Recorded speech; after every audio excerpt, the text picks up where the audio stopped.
I wear glasses, and every time it rains, my glasses get fogged up and I get stuck on rocks. But it's fun. It's fun getting stuck.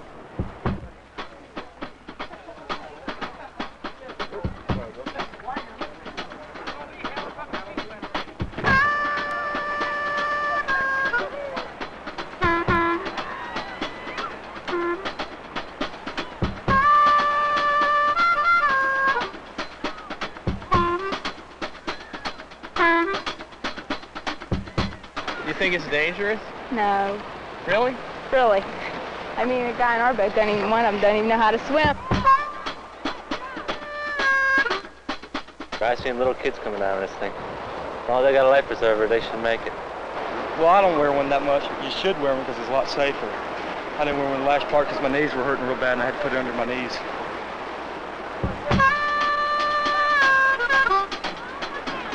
You never fall out. Did you know a lot about it before you tried it? No. He's going sailing.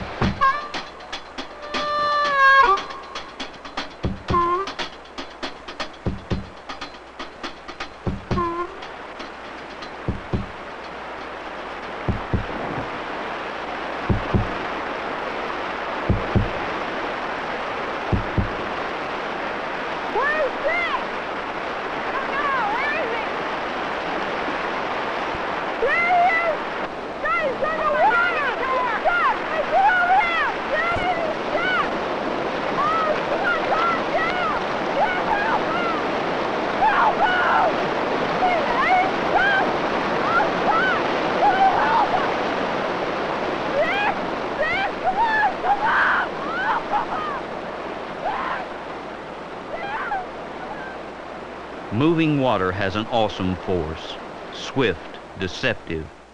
This paddler turned that force against himself by actions which seemed instinctive. Let's take another look.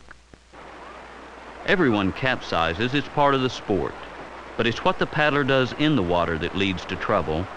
Instinctively, he tries to stand in the fast current, and his foot becomes trapped under a rock. Instinct can be wrong. The river's energy is deceptive. It flows beneath the surface, out of sight, out of mind, working the bottom, transporting the load. But the energy is always there, and the river runner must never forget it. His game is avoiding confrontation, and that takes more than instinct. It takes knowledge of the river, preparation, and skill. No question pops up more on a river trip than what's around the bend. And so it should, because water and rocks team up for some extraordinary effects. A hole and a hydraulic are both cases where you have a lot of water coming over a ledge or a rock, dropping down. The force of the water coming down over that rock makes a depression in the surface below, so you actually do get a hole. And the surface water comes back upstream to fill that hole in. So that you have water coming down, making a depression, and then surface water coming back up to fill it in. And a person or a boat or a raft can get caught in that depression and not be able to get out easily. Rafts are particularly dangerous, I think, in holes. You think of them as big and stable, but once it's in the hole, it's probably more dangerous than a canoe or a kayak because it's so big that if you wash out, fall out of the boat, or it flips, you're apt to come up underneath. That raft's caught in there, and if you come up under the floor, you can't get a breath. The hole, the water doesn't really hold you under. It keeps bringing you back up, but then pushes you under again, so you get circulated around and around in it, and if you're careful, you can get a breath every time you come up. But if the raft is in the hole with you, you may come up underneath and not be able to get that breath of air that can make the difference. So you might be really stuck under it. Particular danger in a dam or many artificial obstructions in the river is that they're uniform and even all the way across the river. So there's no point at which there's a downstream current going on through the hole. There's a uniform, even backwash that doesn't give you a spot to get out. If the tire hadn't been in there, I really don't think we would have lived. that was just pure luck. Maybe the grace of God that it had been floating around in there for days too. We would have been sucked right under. The boats before us, like about 3 of them, had gone over the dam fine, and we were the last boat. And as we went over it, I just remember turning completely upside down, and all of a sudden I was just in the water and struggling to get out of the boat.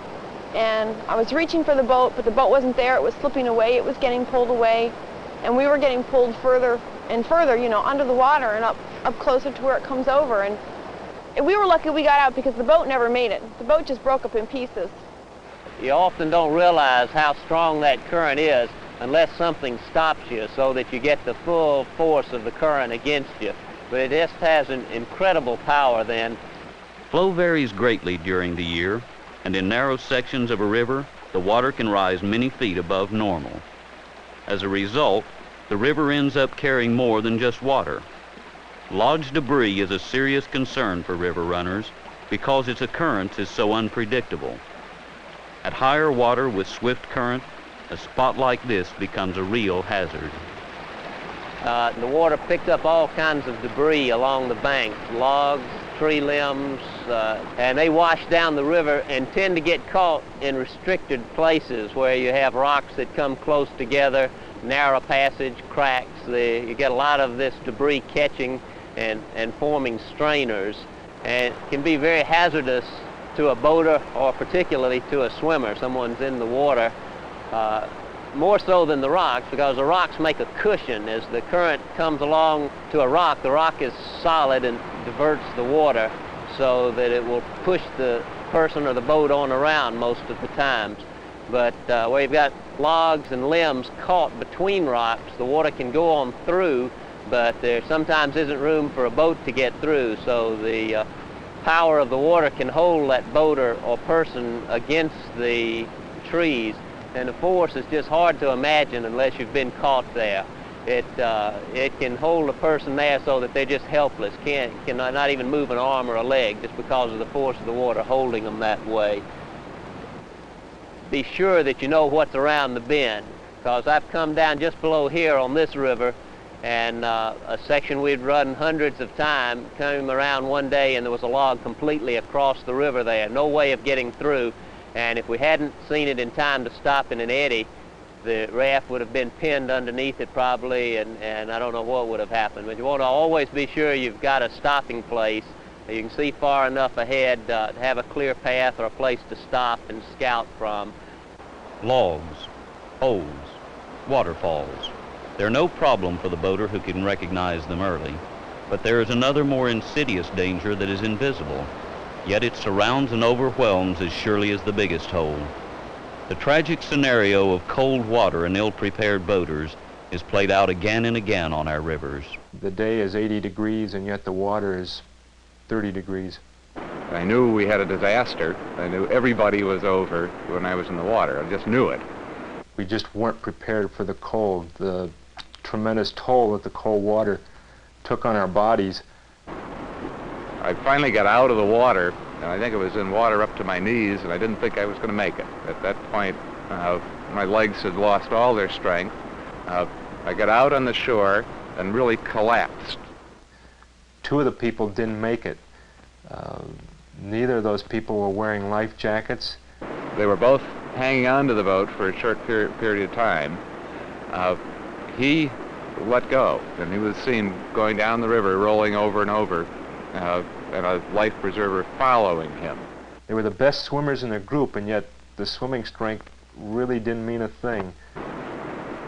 The body wasn't recovered, I think, for 4 months down the Connecticut River. Equipment is an integral part of whitewater sport. It allows for that margin of error which all boaters need from time to time when their judgment is amiss. Beyond such crucial items as a life jacket, throw rope, first aid kit, and flotation, the river will suggest what equipment to bring. Is the river cold? Is it shallow and rocky? Is it remote and inaccessible? The boater should choose his equipment to match the conditions of the river.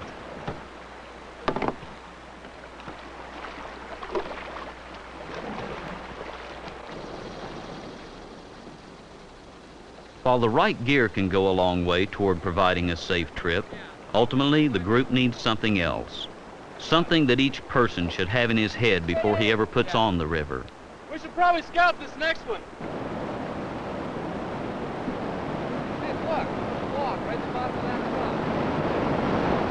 It's a sense of the river, a sense of moving water, the surprises, the power, the potential. With knowledge of the river and the right equipment, a paddler is off to a good beginning, but he needs one more, not so small item called skill. Skill enables the body to do what is in the mind. It translates that sense of water into emotion. There you go! A motion which must be learned step by step. Cock your paddle there. Really cock your wrists over. Okay? And I want you to go over. Wait a second until you feel that your hands are up above the water. Okay? You'll feel the air on them. And then I'll grab your paddle and I'll position you out. I'll sweep it out and then you just snap your hips, okay? Teaching the body to perform is a necessary aspect of whitewater sport.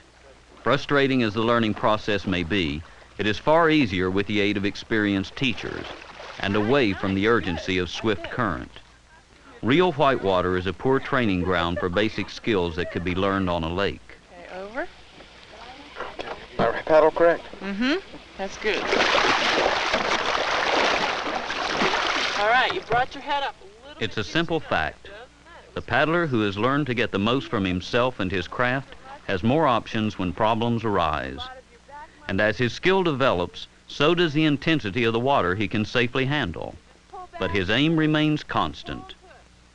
On moving water, the boater strives for harmony, not confrontation. Knowledge and skill are his tools.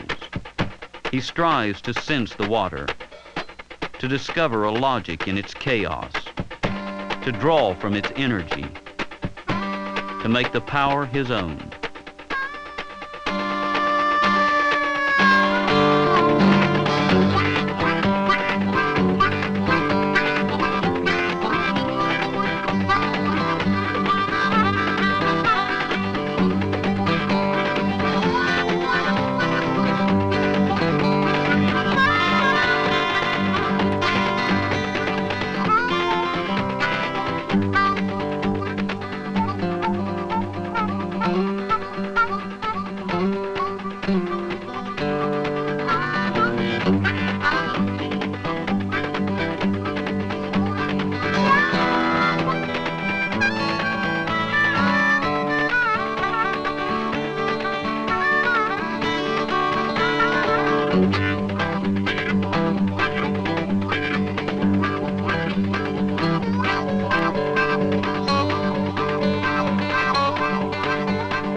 coast of southwest Africa is an unforgiving land of stark rocks and wandering dunes. Its shores are pounded by great breakers and swept by cold currents. Its weather alternates between wind and fog and blasting sun. It has but one saving grace. There are diamonds.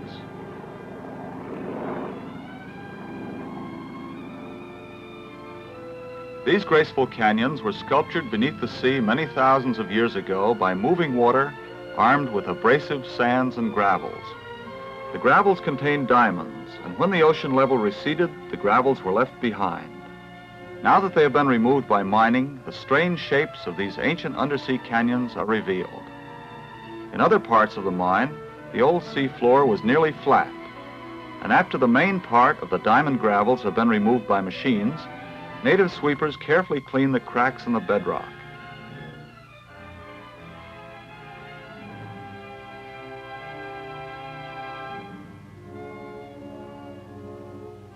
Occasionally they find greasy bits of hardened fire, diamond crystals.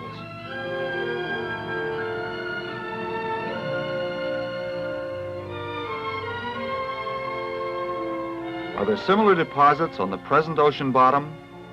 Britt Brock and Willard Bascom plan an expedition to find out. The Causa Coast is a small freighter converted for geophysical work.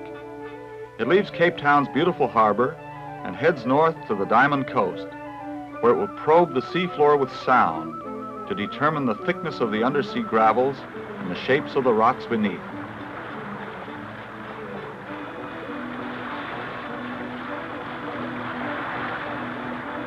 Once outside the harbor, the ship feels the great South Atlantic swell and begins to buck. It will be a rough trip, but happy porpoises alongside are the traditional sailor's omen of a lucky voyage. The sun sets, but the captain remains at his post, knowing that many a vessel has been wrecked on this dark coast, and that only the vigilant will survive.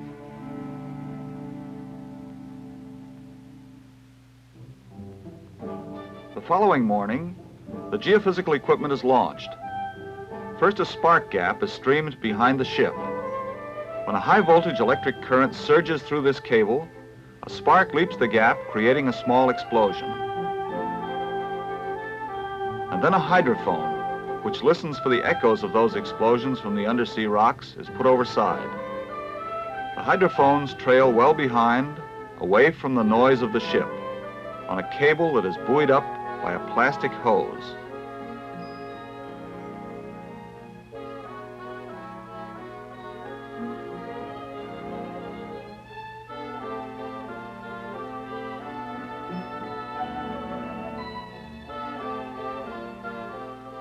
In the ship's laboratory, the spark generating equipment is started. Each time the spark jumps here, a similar one jumps at the end of one of the cables and radiates a pulse of sound. The hydrophone at the end of the other cable detects the echoes from the various undersea layers. Thus, the rock structure is recorded.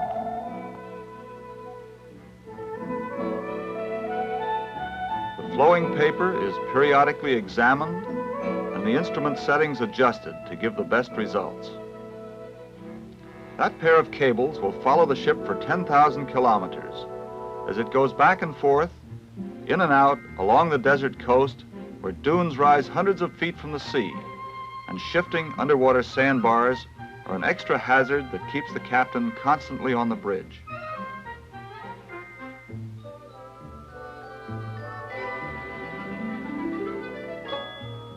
Often the work continues after dark when a technician makes the final marks on a chart and takes it below for study. In the one-time cargo hold, two geologists examine the record for evidence of gravel deposits and for undersea features like the ancient sea cliffs and canyons seen ashore. The dark lines are the recorded echoes of rocks buried beneath sea and sediment. But determining exactly what the echoes mean is not a simple matter. It requires thoughtful geological interpretation. Are there diamonds? It's much too soon to say. Our search has just begun. Determining the thickness of the undersea gravel beds is only half the geophysicist's problem. He must also know the ship's position precisely so that a chart can be made of any deposits that are discovered. Precise position at sea requires survey points on land, and so a shore party starts out across the trackless desert in Land Rovers. Their job is to find the old survey monuments and check their positions.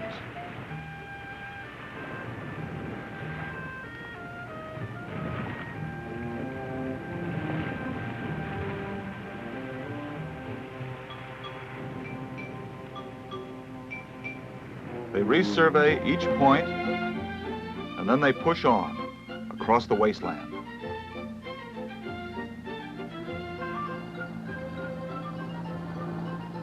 At each monument, a radar beacon is set up, an electronic package that shines like a lighthouse on the ship's radar.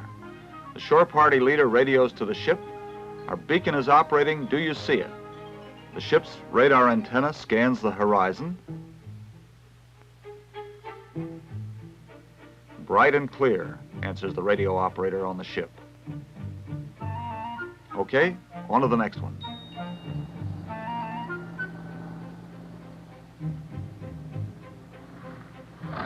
There are various hazards, but these are a normal part of desert operations.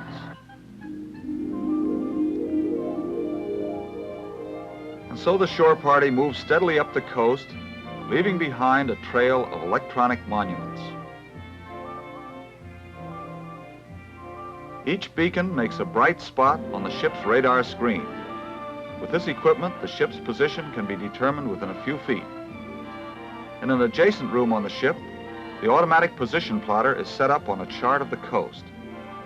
The position of the needle is controlled by the radar so that it traces the ship's motion on the chart.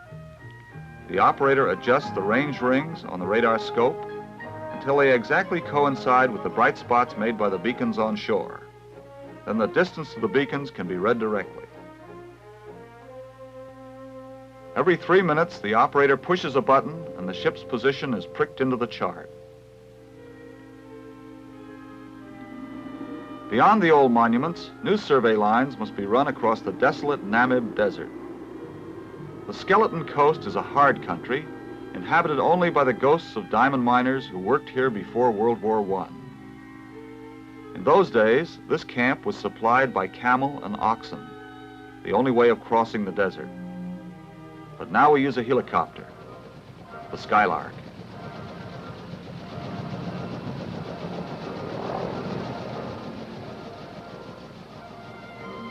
But the helicopter cannot operate alone. Its fuel must be brought in by another aircraft.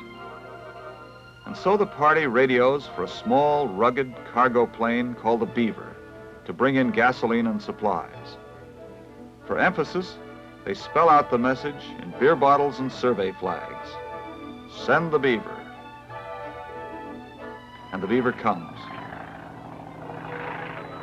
It takes off from a desert airstrip, circles above a mirage, zooms out across the coast of Southwest Africa.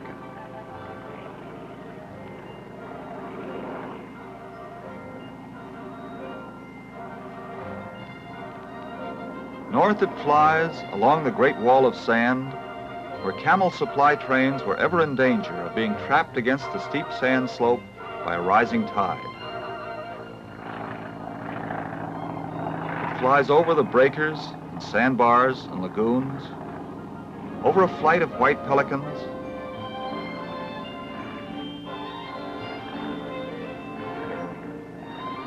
and over a herd of gemsbok, the great desert antelope.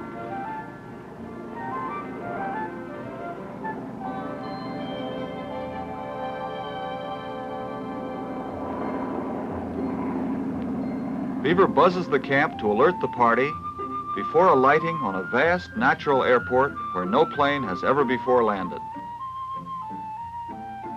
And now, with plenty of fuel, the Skylark can go where it pleases over the Namib Sea of Sand.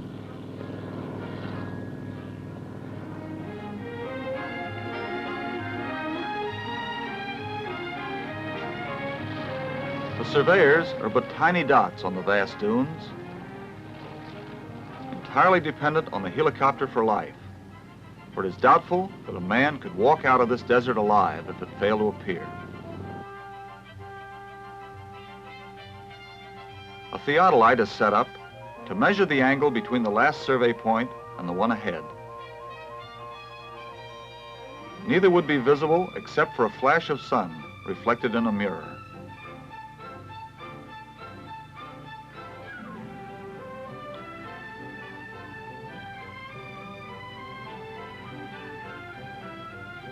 The angle between the distant points is measured and recorded. The tellurimeter is an electronic tape measure. It measures distance by measuring the time for radio waves to travel between a pair of instruments.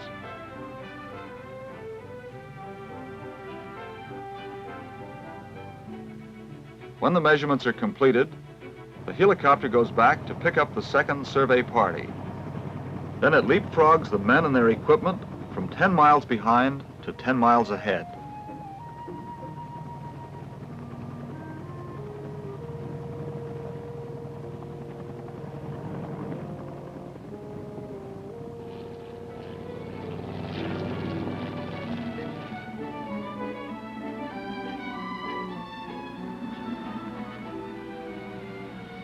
Even in a sandstorm, the work goes on, for the navigation beacons must keep well ahead of the ship.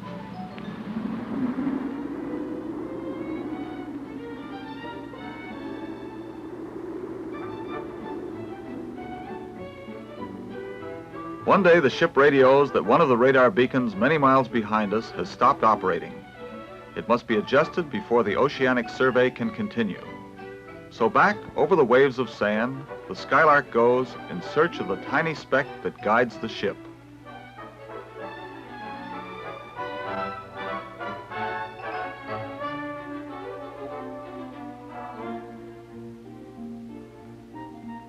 The technician removes the cover, makes an adjustment, and calls the ship. Now do you see it? Fine.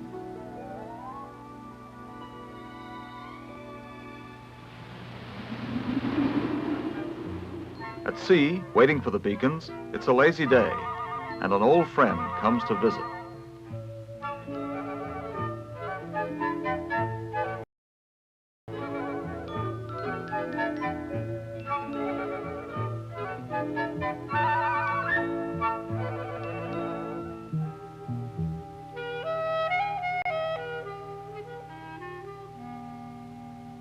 The water looks so inviting, the geologists decide to go below and look at the bottom and compare the rocky features with those exposed on land.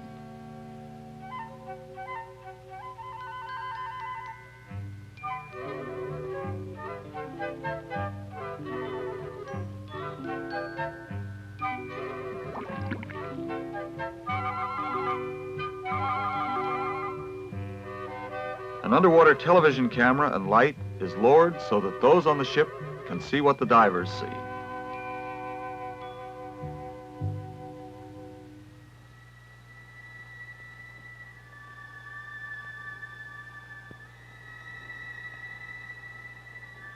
The divers descend into a world of blueness where the only sound is their own breathing.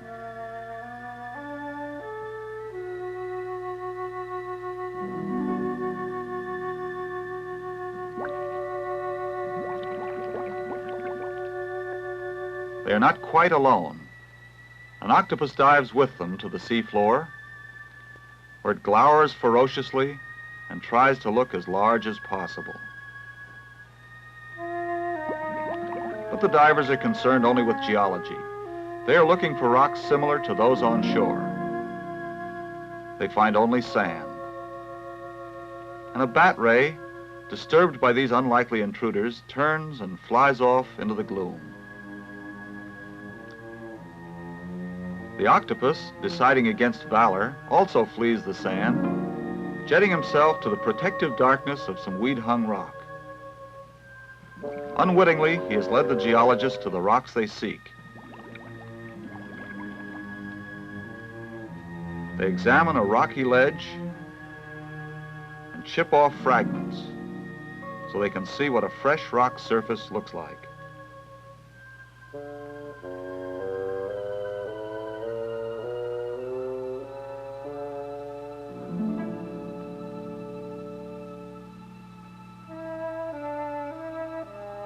And then on again. But soon it is time to return to the ship.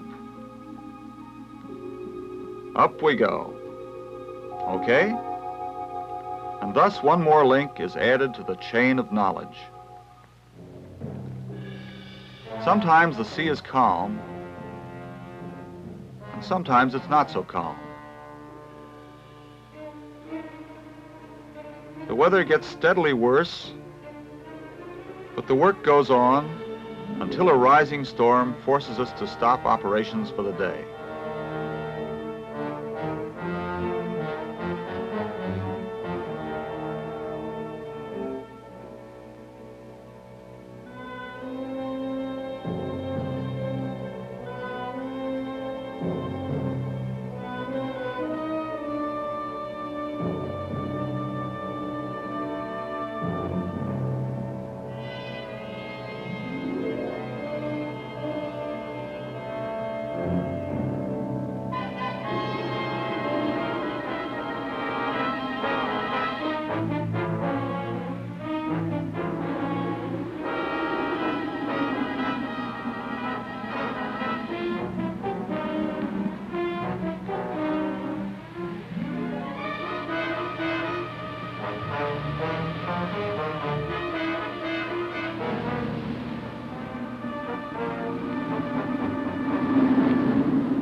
Even the worst weather must end, and eventually the ship returns to the calm of Table Bay and Cape Town Harbor.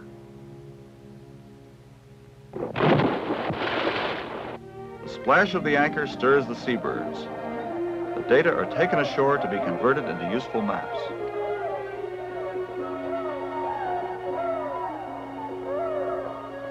Now we have a detailed chart of the undersea rocks. The yellow patches are soft sediments, sands and gravels. The blank areas are barren rock.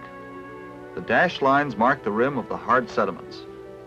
The next move is to take samples of the gravels, for one must actually recover diamonds from the seafloor to prove that they are there. Since the samples must be systematic, we plan to drill lines of holes at regular intervals. Dr. David Smith indicates one line where 30 such samples will be taken and processed.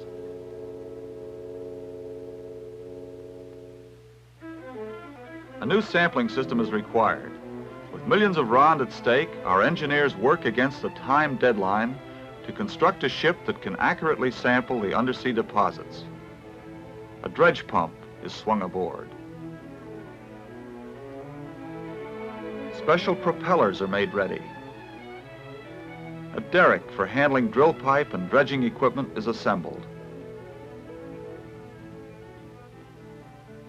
A console on the bridge makes this ship easy to maneuver, for this is Rockeater of Cape Town. In record time, its conversion is completed and it sails for the Diamond Coast. Rockeater is the world's first ship designed specifically for mineral exploration.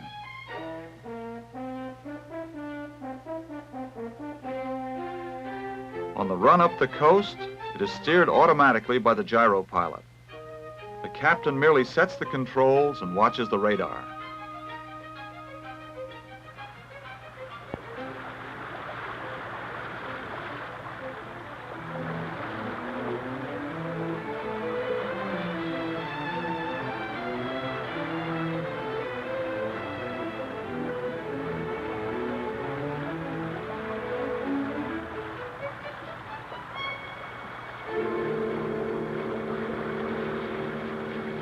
Rockeater drops anchor above a gravel bed that was detected by the seismic survey.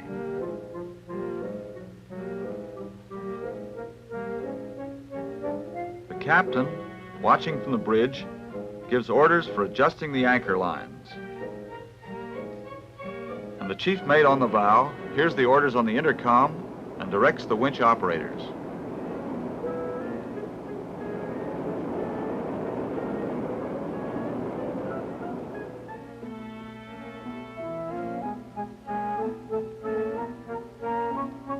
The chief geologist aboard checks the ship's position visually by sighting on monuments ashore with a pylorus. He sings out the angle, and it's plotted on the chart.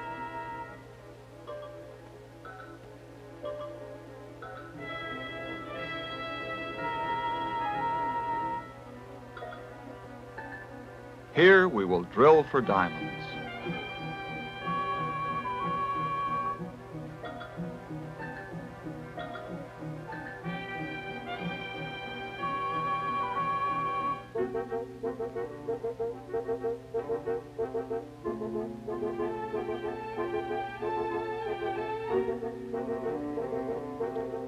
The driller lifts the brake and starts the pumps. The drill starts downward.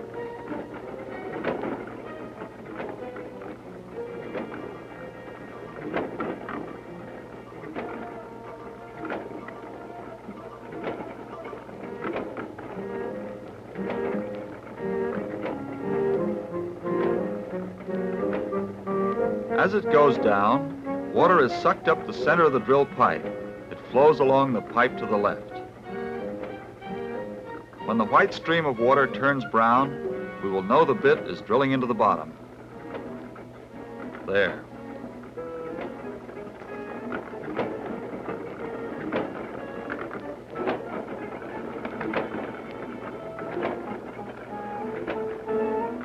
The drilling is tough, but the bit grinds its way downward.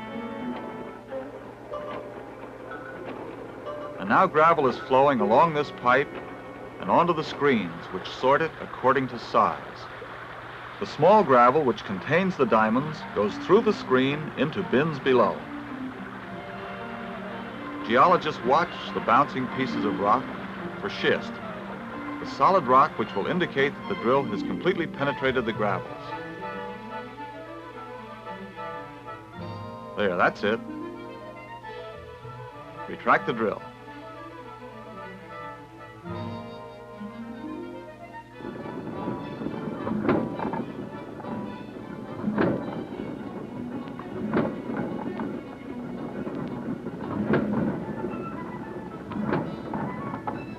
Rock Eater drills 30 such holes each day.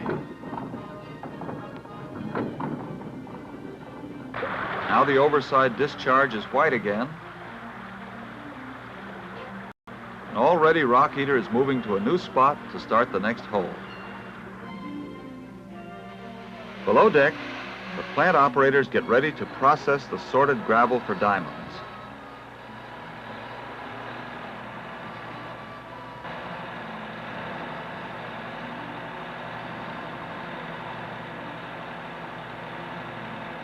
This jigging motion causes the denser stones, including the diamonds, to concentrate in the center, while a light material flows over the rim. Periodically, the trays are removed and upended on a sorting table so that the concentrates can be examined for diamonds.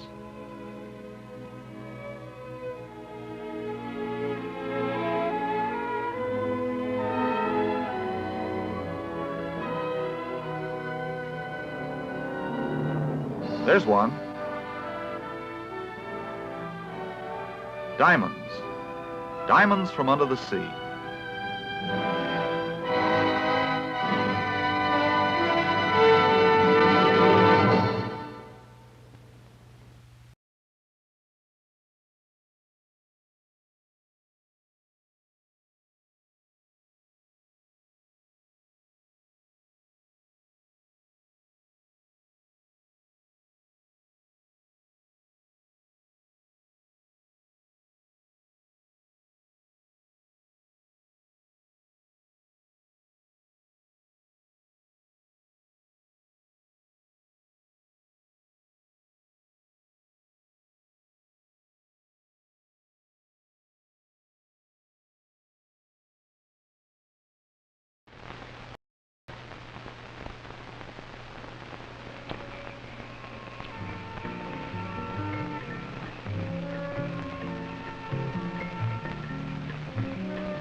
Hmm?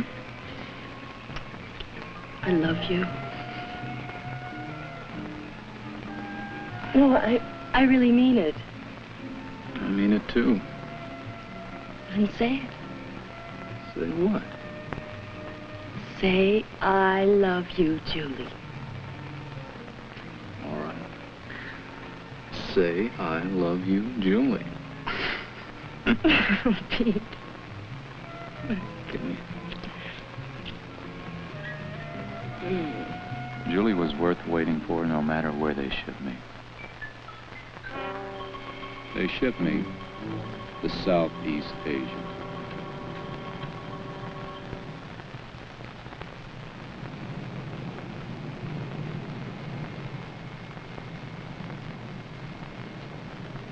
I landed out there with a great guy named J.P. Hall.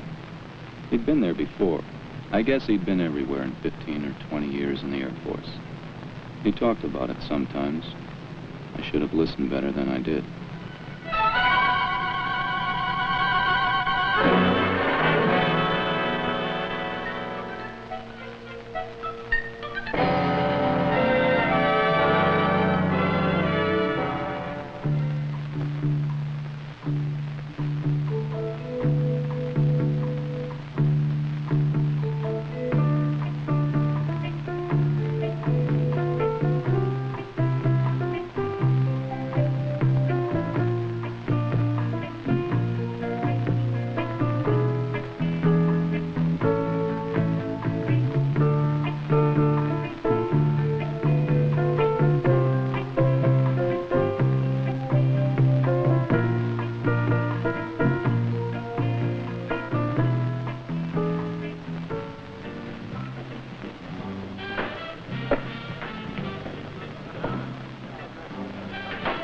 Yeah, there's all kinds of stuff to see out here. Plenty to do. Women, lots of girls.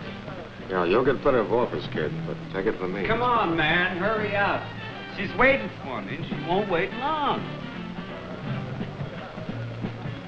Come on, play. Will you let a man get going? Ah, beautiful. Jen. That's experience. I'll catch you later. Not one of ours, I hope. No, it's perfect, J.P. Well, nothing's changed since Korea. Not since the Trojan Wars. Take my word for it, kid. Unless you play around like that, the happier you'll be when you get back home again. You're in a strange country now, with strange and lovely girls, and some even stranger diseases. Venereal diseases, for example. Now, you can pick them up easily out here. It doesn't take long, and there are 5 different kinds. Now, you don't have to get any of these diseases, but some of you will. I will personally guarantee you that if you play with these girls, you are going to get VD.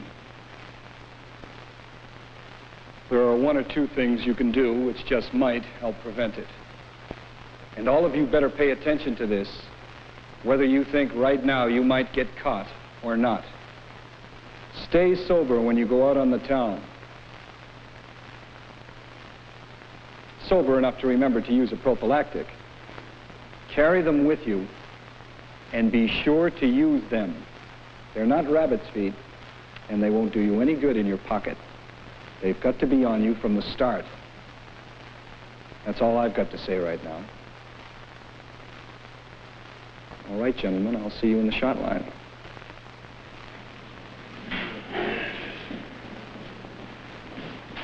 The next day, I found myself working for Sergeant Hall, along with Ernie King.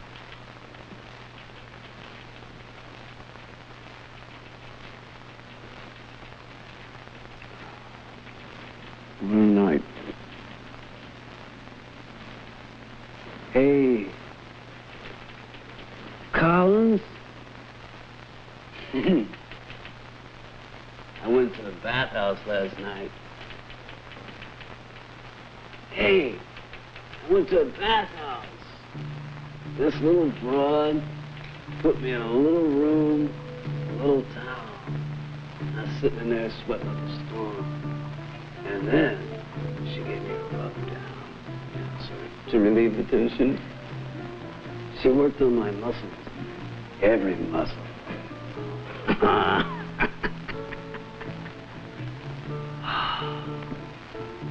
Boy, I gotta get a new body.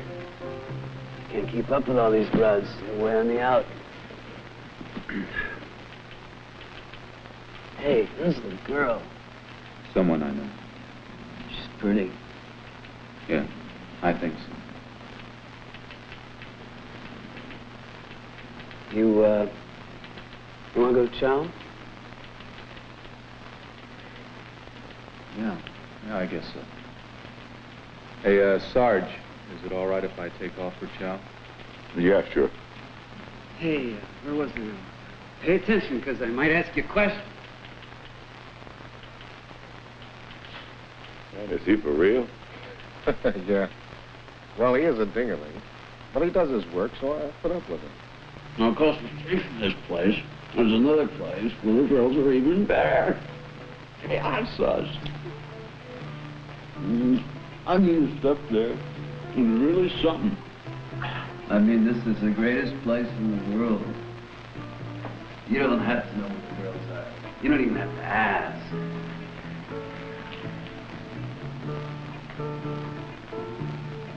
Ernie's trouble was, he just couldn't quit. Boy, I must have had another birthday last night. But this new place is really worth it. Those little dolls. Haven't you got anything else to talk about? Haven't you got anything better to do with your life than waste it in every whorehouse over here? My life, Do you have to louse it up? And you haven't got any more sense than... You got your brains in your... Don't put me on. Man, I'm putting you down.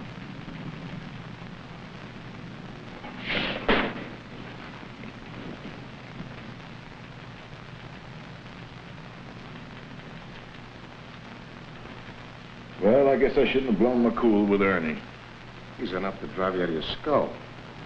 A lot of good it does to try to give him advice.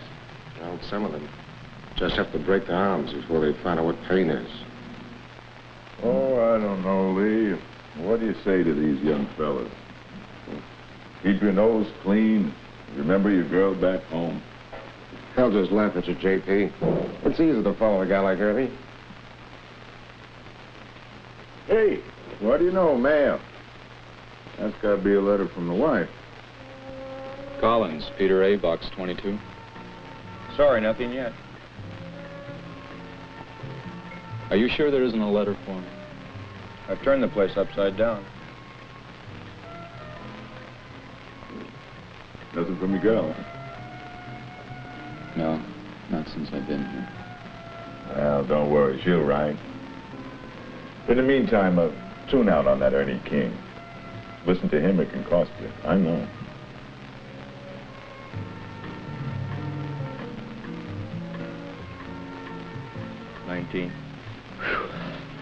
Hi. 24. It's me, Collins, 22. Sorry.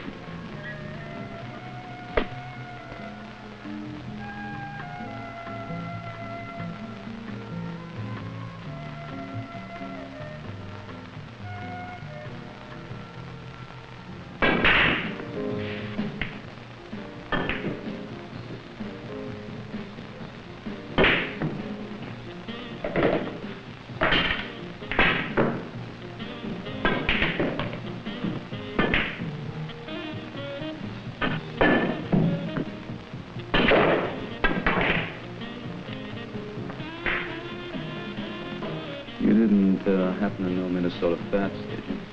My mother sold pool. Great.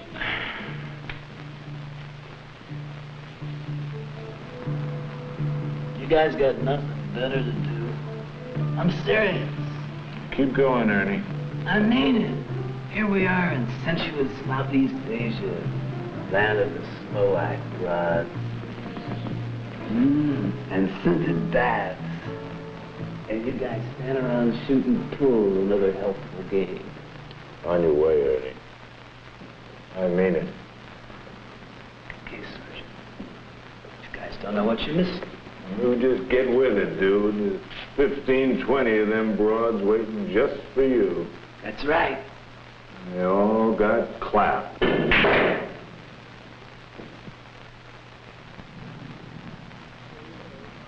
Very good.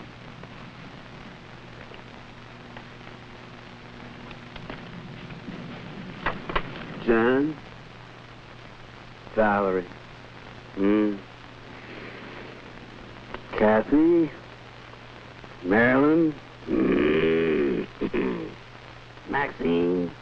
All these broads they need. Hey, you sure you ain't holding out on me? Bills. Cute. Hey, baby. Hi. Sorry, nothing yet, Collins. Maybe she's busy. Every night? Come on. Let's go have a couple of balmy bums. I'll buy.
Pushed into Ernie's favorite rub-down parlor.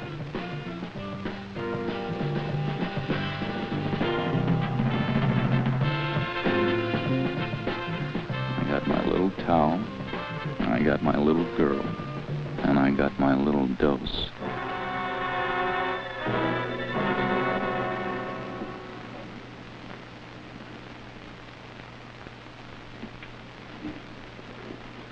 Is it always like this?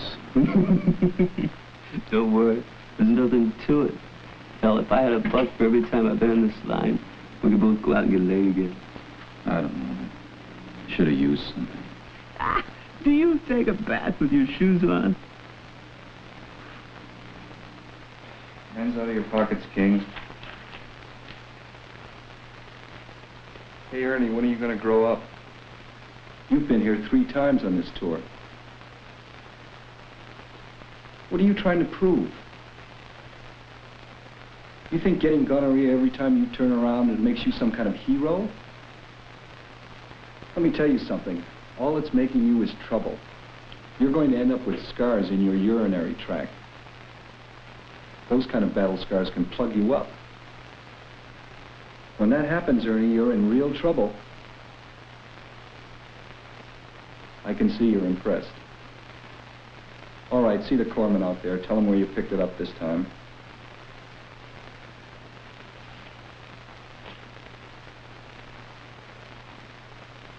This is your first infection, Collins? Yes, sir. I'd hoped that some of you guys were smarter than that. You know, there are lots of ways to get gonorrhea. You can forget to use a rubber, forget to urinate, Forget to wash thoroughly. But there's only one sure way to prevent it. Well, you can cure it, can't you, sir? Oh, yes, we can cure it. But we're dealing with some pretty stubborn bugs over here. This might not be the end of your problem. Well, you'll be back for a blood test for syphilis. In the meantime, the best advice I can give you is to quit playing around. But if you don't take my advice, at least take precautions. Yes, sir. Hi. Nothing. Okay. Are you ready? Oh. Hey. Julie's letters had been held up because of a mix-up in my APO. She was fine. And I was fine, too, after the doc got back the results of my blood test. A couple of months later, I got my first R&R. A chance to really see the Orient.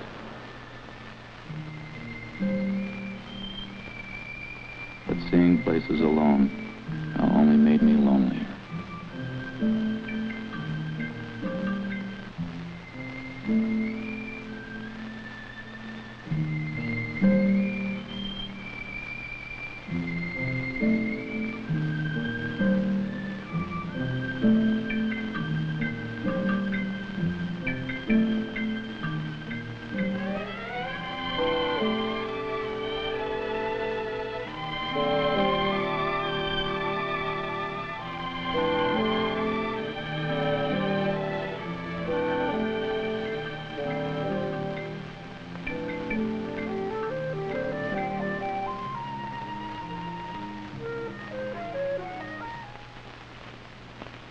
Well, how's God's gift to all the dames in Southeast Asia?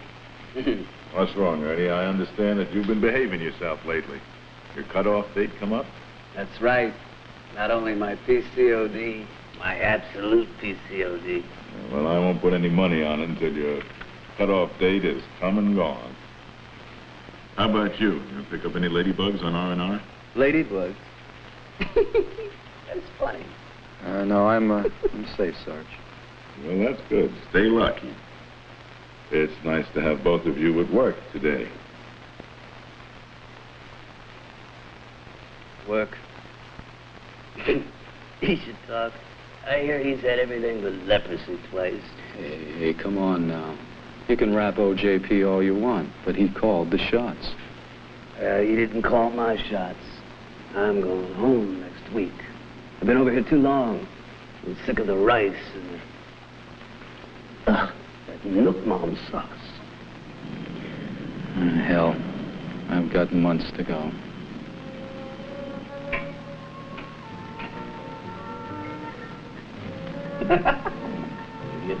Hey, buddy. I'm all packed, ready to go.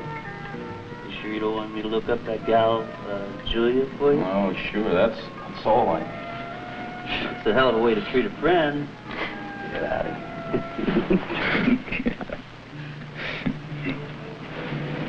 Pete, after we went out that time,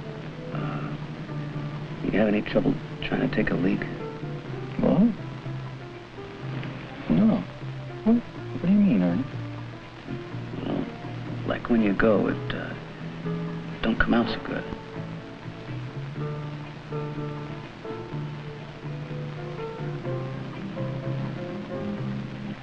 Yes, sir. Yes, sir, right away, sir.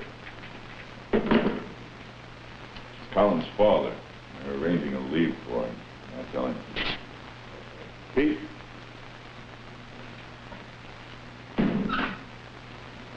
What's up, Sarge? They want you up the orderly room right away, Pete. There's been an accident.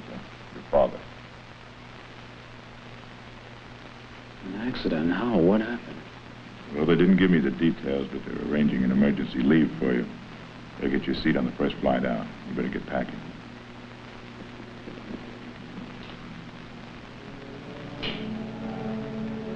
Julie drove me to the hospital to see my dad.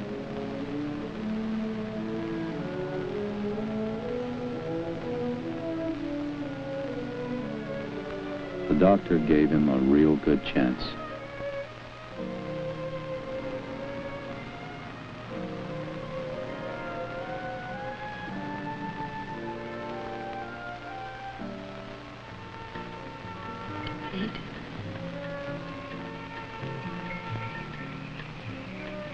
Do you have to go back? I'm pretty sure of it.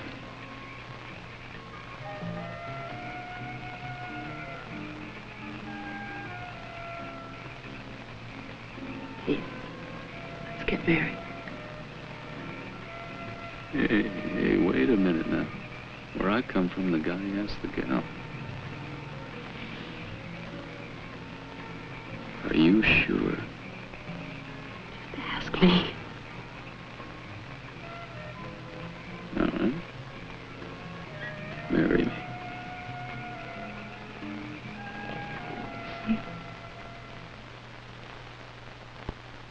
There was just one little thing that loused it up. Spirochete, young man. You have syphilis.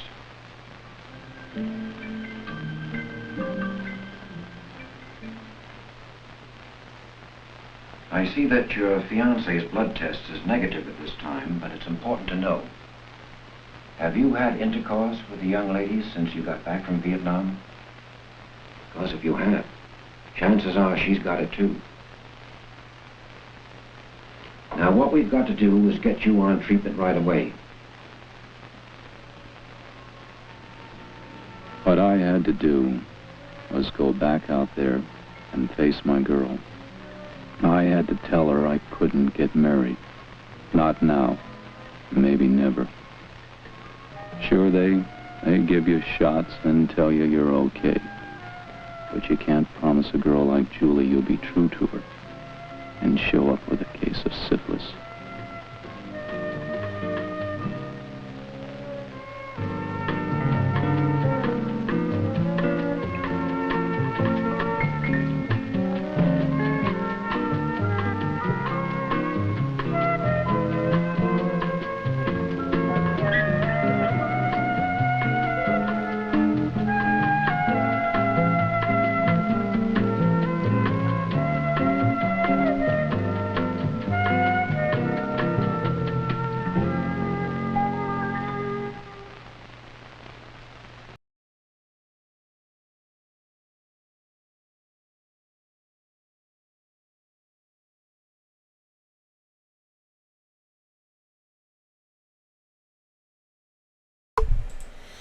Hey, I just wanted to chime in and say hi. Thanks for watching today. Yeah, sorry that was a bit of a downer. But it was a big deal back in the day. Thank you for your comments, and thanks for tuning in today. Today I just was not a great day, so I'll be back tomorrow though. And I appreciate you guys chiming in and watching. We have more stuff to watch. So I will see you tomorrow. I think it's tomorrow, Wednesday? Yeah, I'll see you tomorrow. Everybody take care. If you like what you saw, hit the thumbs up. You can also donate via the Super Thanks button, ko-fi.com/avgeeks, patreon.com/avgeeks, or Venmo at skip-alzheimer. Everybody take care. Have a great rest of your Tuesday.